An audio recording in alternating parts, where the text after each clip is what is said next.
Salut tout le monde, comment allez-vous? Moi ça va plutôt bien. Aujourd'hui on se retrouve pour une nouvelle vidéo pour parler de l'histoire de Ten Shin Han. Voilà, alors la dernière fois que j'ai fait une vidéo sur l'histoire d'un personnage de Dragon Ball, pour ceux qui veulent savoir, c'est sur Olong. Alors aussi j'ai déjà fait sur Lunch, voilà, qui a une histoire avec Ten Shin Han. Et alors Chaozu pour ceux qui veulent savoir.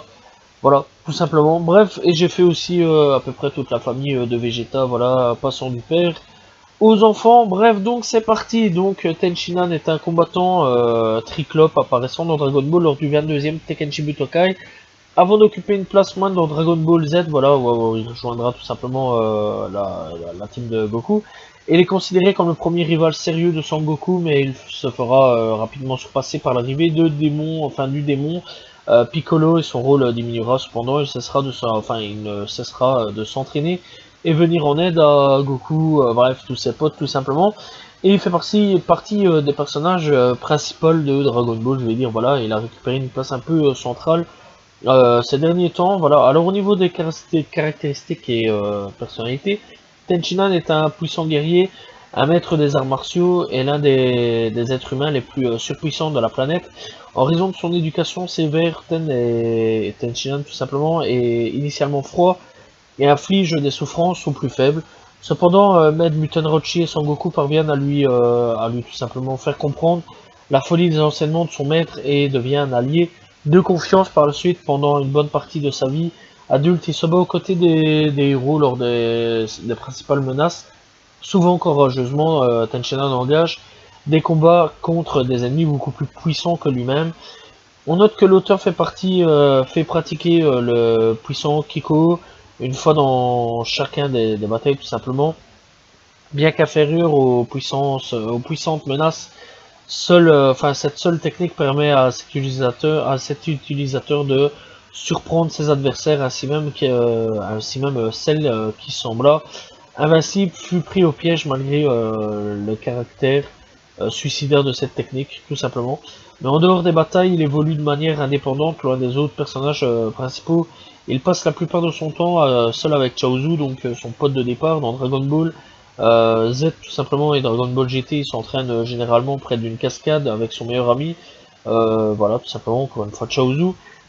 Peut-être s'agit-il d'un clin d'œil à Chiryu dans Senseiya, doublé par le même comédien, tout simplement. Donc voilà, alors apparemment, ouais, il y aura des similitudes, voilà, donc des petits clins d'œil.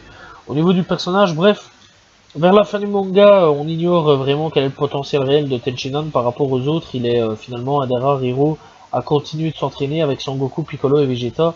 Beaucoup de fans pensent que Krillin est toujours devant lui, tandis que d'autres pensent que Ten Shin Han l'a dépassé. On note que Ten Shin Han est souvent présent dans les moments difficiles, notamment lors des humains artificiels ou autres, tout simplement.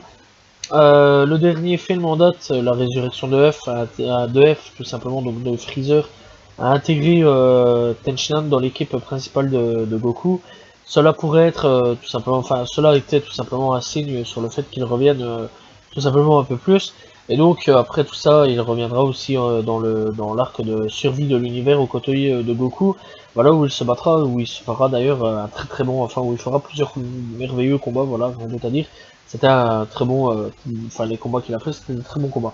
Bref, l'artbook Tenseshu tout simplement mentionne que Ten Shin Han est un descendant du clan Trois Yeux.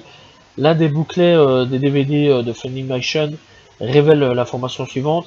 Et donc Ten Shin Han étant un descendant du clan Trois Yeux est une référence au personnage de Sharuaku tout simplement, qui est aussi un descendant de clan Trois Yeux, et donc tout simplement vient du manga aussi, l'enfant aux Trois Yeux d'Osamu Tezuka, tout simplement, excusez-moi pour la prononciation dégueulasse, c'est Osamu Tezuka tout simplement, voilà, bref, donc voilà, ça vient d'une référence à un autre manga. Bref, alors, Ten Shin Han, encore une fois, on le rencontre au niveau du 22e Tekkenchi Butokai, tout simplement. Alors bon, c'était un ennemi à la base de Goku, voilà, encore une fois. Et donc, à la base, c'est donc un ennemi de Goku, et donc il se battra contre Goku et tout ça, entraîné toujours par son maître, tout simplement, qui était une belle saloperie, tout simplement, bref. Et aussi, il faut savoir qu'il était donc accompagné déjà à l'époque de Chaozu, voilà, alors j'ai déjà fait l'histoire de Chaozu, révélant un petit peu certaines choses. Et donc, bah, il trahira aussi son maître, comme Chaozu, tout simplement, et rejoindra Goku. Voilà, il se battra à ses côtés au niveau de la saga Piccolo, tout simplement, où il se battra aussi à ses côtés au niveau de la saga, enfin, du 23e Butokai Tenkaichi. Saga des Saiyans, il se battra aussi à son côté, tout simplement, et fera un très bon combat. Ça ira de lutter contre Nappa. Puis on le reverra dans la saga Freezer, mais légèrement, un peu moins. Voilà, dans la saga Cell, c'est là où il se fera beaucoup plus remarquer, où il essayera de combattre Cell, et d'ailleurs il fera un très beau combat aussi face à Cell, et c'est le petit junior, voilà. On le reverra dans la saga Majin Buu, voilà, où là, un peu moins vu, tout simplement, parce qu'il se fera mettre vite KO, tout simplement sur certaines choses. Puis on le reverra dans la saga Battle of Goth, voilà, très bon combat aussi d'ailleurs, mais bon, enfin, très bon combat, où il a essayé de combattre, mais bon, c'est un peu foiré.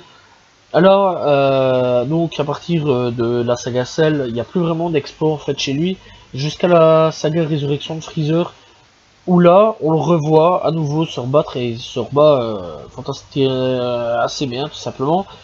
Tout simplement, bref, après tout ça, on ne reverra plus trop, enfin on le reverra, mais il y a un truc du futur donc qui débarque, voilà, il apparaît pas vraiment.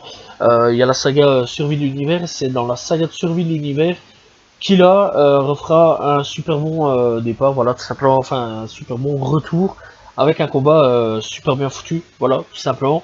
Alors bon, très sincèrement, je trouve que Tenshinhan c'est un très bon personnage, moi je l'apprécie, voilà, il a des techniques super intéressantes, genre le fait qu'il peut faire une sorte de lumière du soleil, un truc bizarre, voilà, c'est super cool.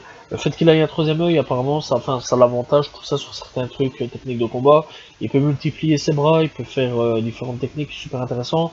Aussi, apparemment, quand il fait un triangle, ça fait un carré, je sais plus quoi. C'est assez bizarre au niveau de sa technique. Si on se souvient, d'ailleurs, il y a eu un même une certaine époque avec Tenshinhan, tout simplement, avec une de ses techniques où il visait en faisant un triangle. Et ça faisait une sorte de carré sur Cell, tout simplement. Bref, Tenshinhan, c'est un personnage assez important de l'univers Dragon Ball, et c'est un personnage que j'aime bien. De toute façon, je les aime à peu près tous, les persos, c'est pas difficile. Donc voilà, et très sincèrement, ouais, Tenshinhan il a servi beaucoup de fois sur les combats, donc dans les combats tout simplement. Et c'est clairement un personnage qui apporte quelque chose en plus, voilà. Et ouais, je pense que s'il n'y avait pas eu Tenshinhan pour la grande bataille de la survie de l'univers, potentiellement, je crois qu'ils auraient perdu, voilà. Bon, de toute façon, il n'y aurait pas vraiment de remplaçant, sauf les gamins à ce moment-là, mais voilà quoi. Mais sincèrement, il a vraiment des techniques très intéressantes à ce niveau-là. Comme aussi quand il avait affronté Goku la toute première fois, on voyait vraiment que c'était un personnage qui avait la haine contre lui à cause de son maître, tout simplement. Et clairement, il a réussi à changer parce que c'était une personne assez froide, assez méchante, voilà, et qui voulait juste se battre contre Goku parce qu'il a eu une haine tout simplement en cause de son maître contre tout simplement Tortue Géniale. Donc voilà, moi je dis la version française, mais on s'en fout. Donc voilà, et donc il voulait juste affronter Goku pour ça, mais sinon à la base c'est pas vraiment un type assez méchant. Voilà, mais Goku, comme encore une fois Tortue Géniale, ont réussi à le raisonner et le fait revenir enfin et le fait revenir dans le bon sens, où il se détournera de son maître et deviendra quelqu'un de gentil, tout comme Chaozu. Qui Chaozu, elles sont vraiment son meilleur pote, voilà, depuis le départ, on les voit tout le temps ensemble, voilà, et alors on sait qu'apparemment il y a eu 2-3 trucs avec Lunch, tout simplement, et encore une fois, j'en avais parlé de Lunch avec son histoire, donc il y a un rapport entre ces trois personnages, assez intéressant, donc voilà, et donc clairement en complétant, en regardant les trois vidéos, on complète un petit peu les histoires de ces trois-là, et donc clairement c'est vrai que c'est des personnages, ces trois-là, c'est intéressant.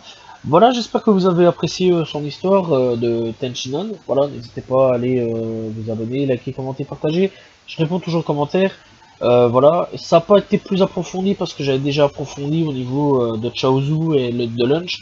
Et quand on écoute cette vidéo là, on voit qu'il y a eu un truc, voilà, avec Chaozu, en fait j'avais déjà expliqué le fait de la trahison, tout simplement, le maître, tout ça. Je ne vais pas m'attarder dessus, je l'ai déjà fait sur cette vidéo là. Donc en regardant encore une fois l'histoire de Chaozu, vous allez vraiment comprendre, c'est super simple. Voilà, de toute façon un jour je ferai l'histoire du maître, pour que vous compreniez bien mieux l'histoire tout simplement. Voilà, j'espère encore une fois que vous avez apprécié la vidéo. Bref, on va pas repasser. N'hésitez pas à commenter, je réponds toujours aux commentaires. Je vous dis à demain tout le monde. Salut tout le monde. Ciao ciao.